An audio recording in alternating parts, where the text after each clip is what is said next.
principle that animates this process. I won't linger too long on this slide, but just to say that we think about these reforms, these proposals, in three broad buckets. Medium and higher density proposals, that's the orange that you see on the screen in front of you. Lower density proposals, that's the blue. And then parking proposals, which are citywide. And so let's talk a little bit about each of these in turn. This, I would say, is our big move in medium and high density districts. Medium and high density districts, most of them, affordable senior housing gets a higher FAR. They can be bigger buildings than other forms of housing, including other forms of affordable and supportive housing. So the idea here from the Where We Live days was simply, what if we just gave all forms of affordable and supportive housing the higher FAR, i.e. let them be bigger, just like affordable senior housing? That's it. Hold the zoning harmless, but just give a higher FAR to all forms of supportive and affordable housing citywide. Now, there are some districts, medium and high density districts, that don't allow bigger buildings for affordable senior housing. For those, we would give all forms of affordable and supportive housing a 20% bump over, where the maximum building size is today.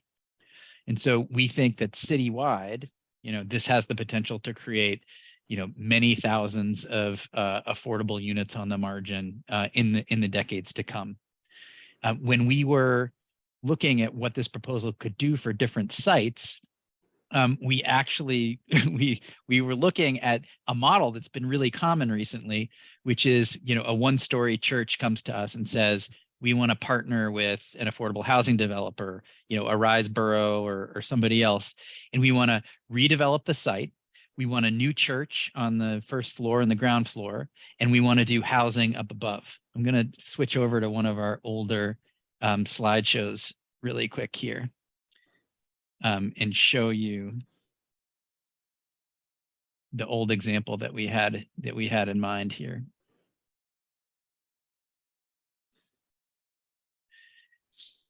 To show you how the proposal works. So here we have an R6 district in Bushwick. We have a one-story church that, maybe wants to partner with an affordable housing developer, or maybe wants to partner with, a developer to do some market rate, some affordable.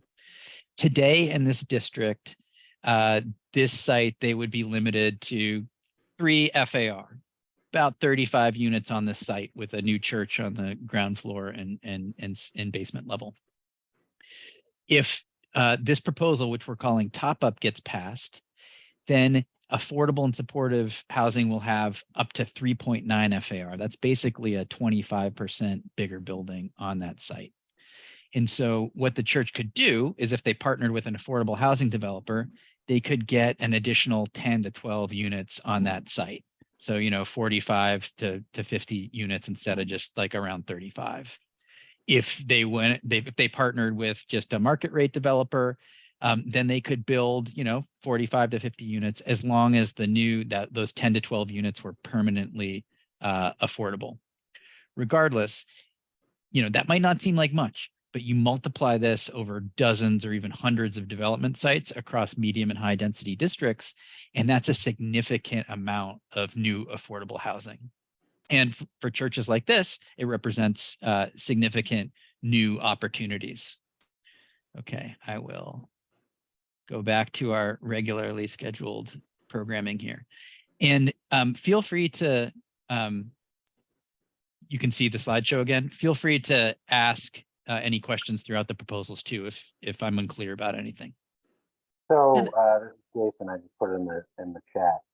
So on the zoning bump proposed, does it require the full building to be affordable? Is it proportionate to the square footage that is dedicated to affordable? How is it implemented? That's a great question. It's a simple zoning framework where market rate floor area is limited wherever it is today. So say 3 FAR, but all forms of supportive and affordable can get up to a higher FAR. in an R6, say like a 3.9. And you can get up to 3.9 as long as that 0.9 FAR, that increment, is affordable housing. But you can do that within a mixed income building. So if you're 100% affordable building, great. You can definitely take advantage of that new higher FAR. But you can also take advantage of it in the context of a mixed income building. As long as you're floating those affordable units into that increment, then, you know, you're going to be allowed as much market rate housing as you're allowed today. We're not going to take anything away from anybody, basically, is what we're thinking. John, is this related? You require state legislation for this, right? No, we actually don't. Okay. This is something that we have the local authority to do ourselves. And so we think of it as holding the existing zoning framework harmless, but then floating those affordable and supportive FARs to a higher level, enabling a little more affordable on development sites across the city. So you don't even need city council. You can do this through regulatory process? That, you know, it's a zoning change, but zoning changes do have to go through city council. Right. So, you know, we've talked to probably about 40 council members so far, and reception has been pretty positive, you know, especially for a proposal like this, where like literally all we're doing is like raising affordable and supportive FARs. And that's something that, you know, is less controversial than, you know, maybe like a rezoning that increases lots of market rate floor area too.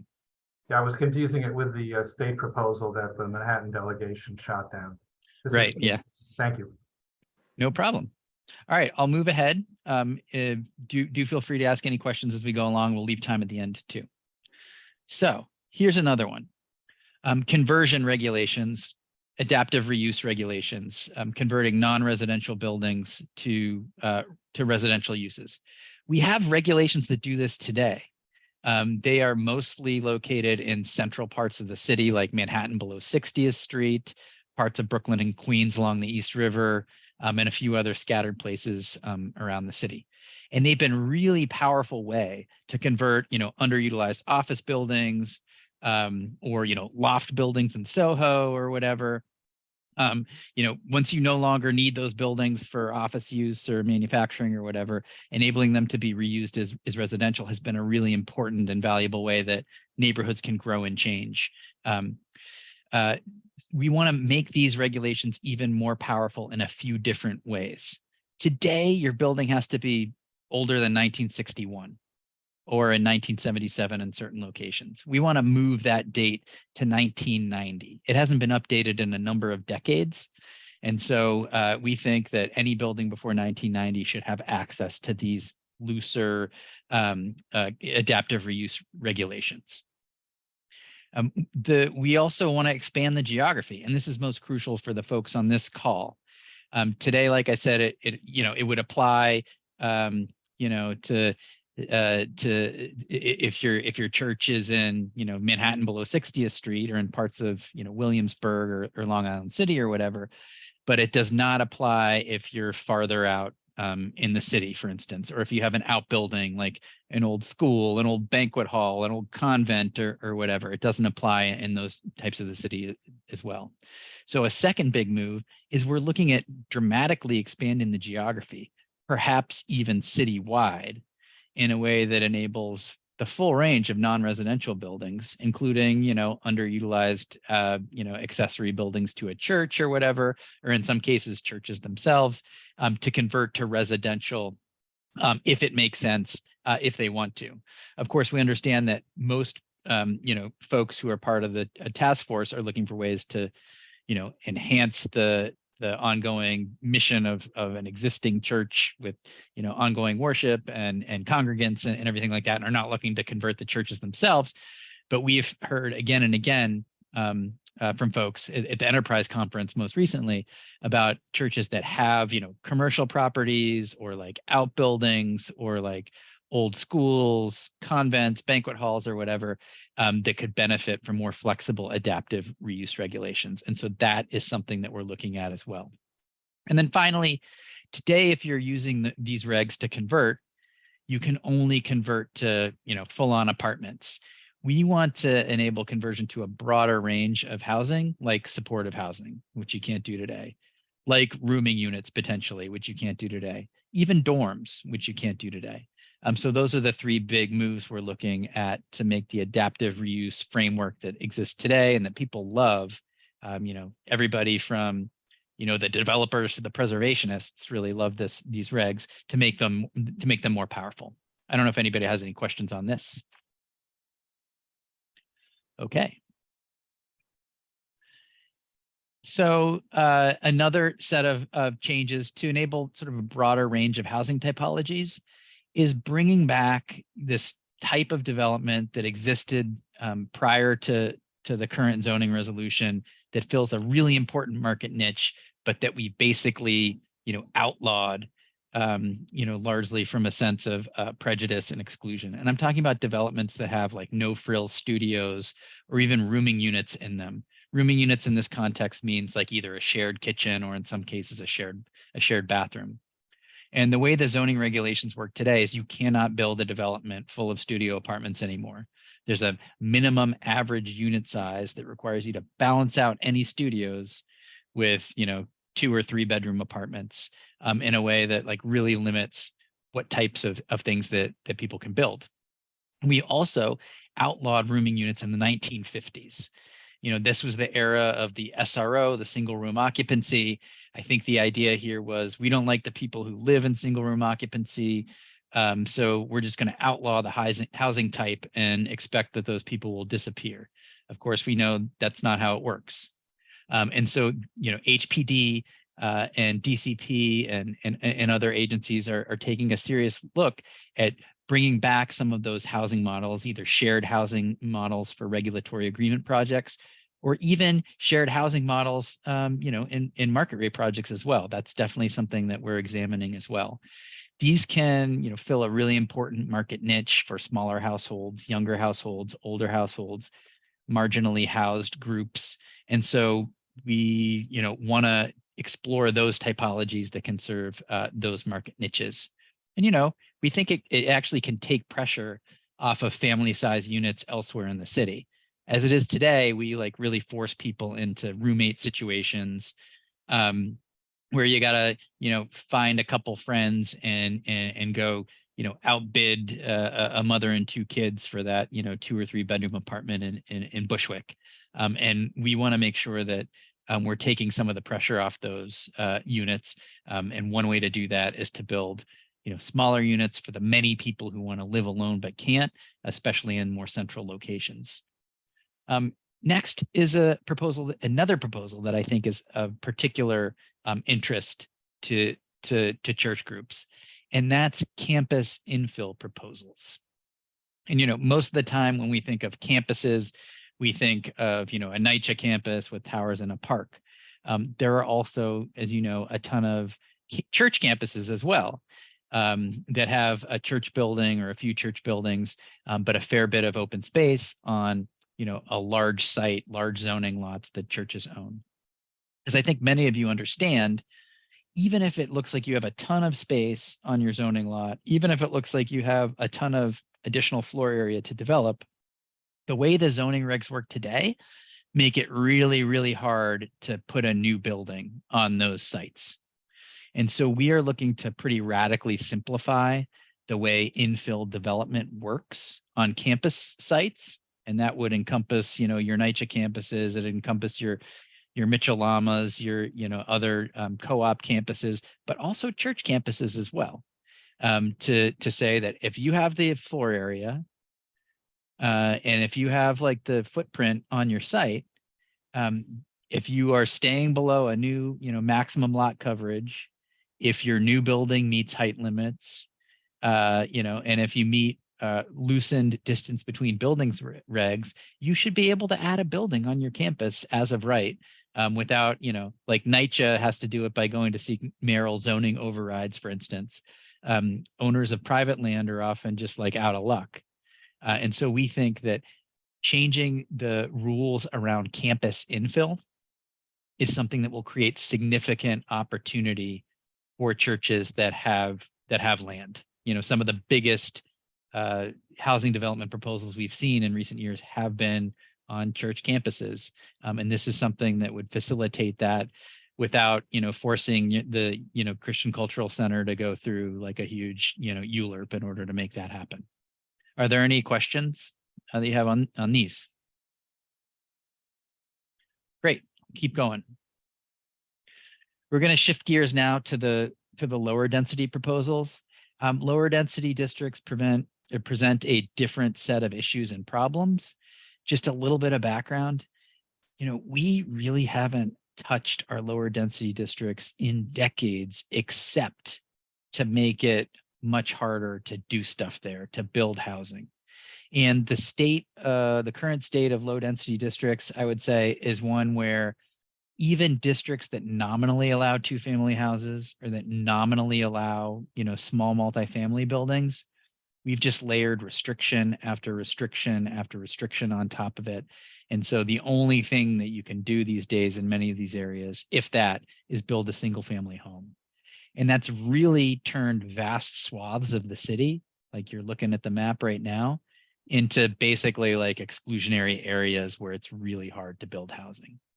You go back 15 or 20 years and places like Staten Island or other low density districts, Eastern Queens, used to produce a fair share of the city's housing.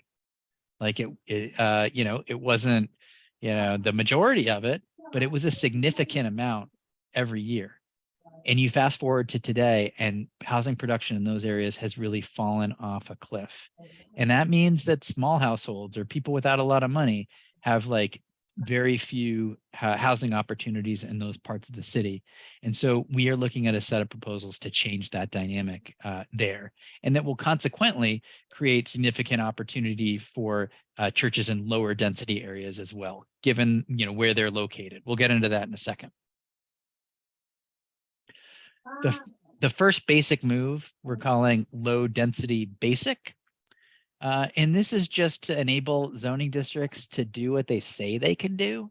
If you're a 2-family district, we want you to be able to build a 2-family home. If you're a small multifamily district, we want you to be able to do a small apartment building. We also want to get owners out of what we call non-compliance traps. What you're looking at here, this picture, are 2-family homes in a 2-family district that are overbuilt, i.e. they're too big for the district, in terms of floor area, but also in terms of height and bulk. And it can make it really difficult for owners of these homes to, adapt and change their buildings over time. And so we want to enable these districts to do what they say they can do by adjusting overall floor area maximums, yard requirements, parking requirements, and other zoning regulations to bring back building types that exist there today. Beyond that, we want to enable, as of right, multifamily housing, modest multifamily housing. Some people call it missing middle housing, i.e., 2, 3, 4, 5-story apartment buildings, of modest height in low density areas. We want to bring back those types of housing in opportune locations in low density districts. That means low density commercial districts. What you're looking at here is a classic building type that people know and love. 2, 3 stories of residential on top of commercial ground floor. If you wanted to replicate that on the left side of this image today, you would not be able to do it. You don't have the height, you don't have the floor area, the parking requirements would prevent it from happening. We want to adjust all those things to enable, 2, 3 stories of residential above a commercial ground floor in all low density commercial districts. And that counts if you're, a taxpayer doctor's office or a laundromat, or, we definitely see a lot of 1-story churches in lower density districts as well. And that could create significant redevelopment opportunities similar to the one we discussed in the context of the top-up proposal. Beyond that, we want to do transit-oriented development in low density districts. If you are, for instance, within, about a half mile of a subway stop in a low density district on a large site, say 5,000 square feet or more, you should be able to do a small multifamily building on those types of sites. If you look at those sites today, those are exactly the types of places that apartment buildings were built in the past. In pre-1961, when low density districts were introduced, we basically, made that illegal. But those types of buildings are all over the place, close to transit on large sites, often on the short end of the block or on wide streets. And so we want to enable, as of right, small multifamily, missing middle housing on these large sites within a half mile or so of the subway. John, just a question about, are transit zones going to be reimagined or looked at in terms of different changes in bus routes, et cetera? When was the last time they were updated? Well, that's a great question. We will get to it in our parking proposals in a couple of slides, but the transit zone was created in 2016 as part of the last big citywide text amendment for housing, which, by the way, was small compared to what we're proposing here. And today, the way the transit zone works is that affordable housing is exempt from parking in those areas. We are planning to, to give you a little preview, to exempt all forms of housing from parking within the transit zone today, and then create complementary geographies, what we're calling working title Transit Zone Light, which will have reduced parking requirements relative to what's required today in those areas. So we got a map that will show you of those new geographies today, and we'll explain a little bit more how they work. And John, can I just add, there was a question there that really relates to NY Transit, but there's a constant collaborative conversation between DOT, NY Transit, and when projects come up, we're sometimes reaching out to talk about adjustments in bus lanes. There over the last 2 or 3 years, NY Transit has actually made a number of adjustments and been out in the community and talking to people about different bus line changes, the expansion of SBS. So that will continue to be a thing. It's an iterative process. So as the zoning changes and where development changes, there is an established communication pathway between these agencies. Great. Thanks, Ahmed. Yeah, sorry, I misunderstood your question a little bit, Bill. So as of right, small multifamily in low density commercial districts and large sites near transit and low density areas could be revolutionary. And this is the missing middle housing that's relatively cheap to build and provides more housing opportunities for small households at lower incomes, throughout low density districts, places where, people struggle to find housing today. Next, and finally, in low density districts, looking to create the ability to add ADUs, accessory dwelling units, small units, to all 1 or 2 family homes in low density districts. We would define a thing called ADU in the zoning. It would have a size limit, maybe 800 square feet. It would be exempt from parking completely. It would be exempt from maximum number of unit regulations. So you could add an ADU to a 1-family home in a 1-family district, or you could add an ADU to a 2-family home in a 2-family district without violating the zoning. But throughout the full range of low density districts, any 1 or 2-family home would be able to add a unit. For an older relative or a younger relative to rent out to an immigrant just moving to the country, it provides a type of housing in lower density areas that is in very short supply today. It's naturally inexpensive. It provides a source of revenue for homeowners in these areas, and so we're really excited to for the first time create a series of proposals around ADUs for low density districts. We are doing everything we can at the city level as well to enable legalization of existing units that that may they exist today, but may not be known to TOB and zoning. We want to help bring those into the light, specifically for health and safety reasons. And so it'll be difficult to reach all of them without the help of the state level, but we're doing what we can at the local level in the meantime as well. Parking. The map you see on the right, the light purple there is the transit zone that I was describing, where today affordable housing is exempt from parking. We would create new geographies. The light orange is transit zone light, where we would reduce parking requirements. And then the orange is everywhere else outside the greater transit zone, where we would also reduce parking requirements. The way that we would do it is, as I mentioned in the light purple, parking would be totally optional for housing after this proposal is enacted. Anywhere in the light purple, whether you're developing 1 unit or 100, it would be up to you whether to provide any parking in that geography or not.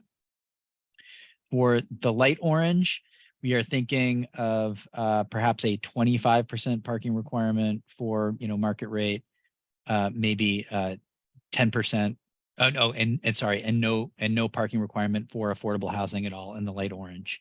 Beyond that, likely a 50% requirement for market rate with maybe a 10% requirement for affordable and senior housing. So the point behind this is on development sites across the city today, you see a real conflict between parking and housing.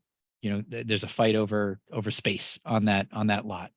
And so we want to reduce the conflict between parking and housing so that we can, get more of the latter and less of the former. And a little more housing on sites across the city, it quickly adds up and it can add a meaningful amount of housing relative to the way the parking regs work today.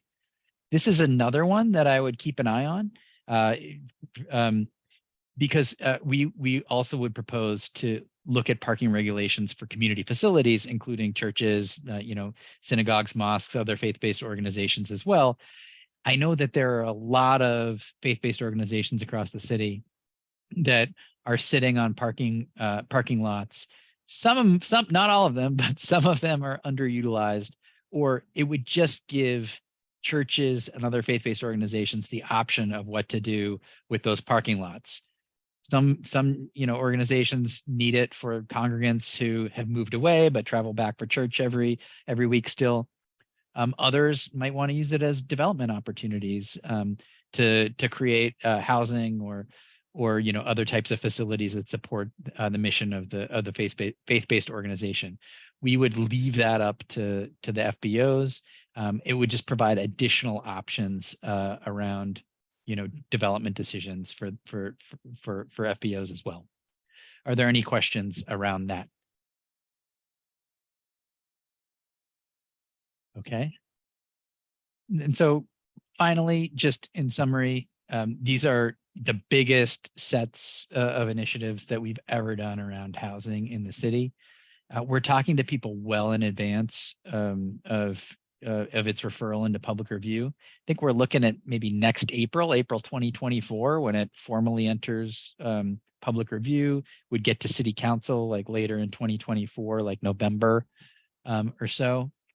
So there's plenty of time to get feedback from groups such as yours. There's plenty of time to incorporate that feedback into the proposals. I would say right now we're very much at we've got the major components, which I shared with you today, like more or less locked in. And we're looking at like the odds and ends list, the miscellaneous, the little fixes that may not be on, the scale of these proposals, but they can be meaningful for different types of sites across the city, including church sites. And so any feedback, that you or your allies can provide around things that you might need, we are all ears at this stage, and there's still time to incorporate them. Of the proposals I showed you, the big moves are that top-up proposal raising FAR's floor area for affordable and supportive in all medium and high-density districts across the city. The low-density plus initiatives, as of right, multifamily and low-density commercial and on large sites near transit.